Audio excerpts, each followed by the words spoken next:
अहम खबर बलूचिस्तान से अपने नाज़रीन तक पहुंचाएंगे। बलूचिस्तान में मच और आबगुम रेलवे स्टेशन के दरमियान जाफर एक्सप्रेस पर नामालूम अफराद ने फायरिंग की है।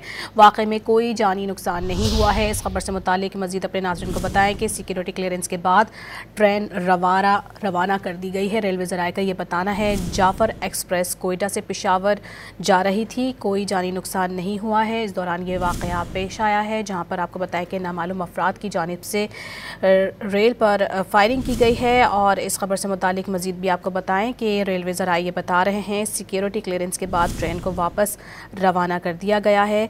आपको बताएं कि मच और आबगम रेलवे स्टेशन के दरमियान जाफर एक्सप्रेस पर नामालूम अफराद की जानिब से फायरिंग की गई है। मज़ीद बताएंगे तफसीलात हमारे नुमाइंदे अब्दुल्ला ज़हरी हमारे साथ मौजूद हैं। जी अब्दुल्ला बताएगा।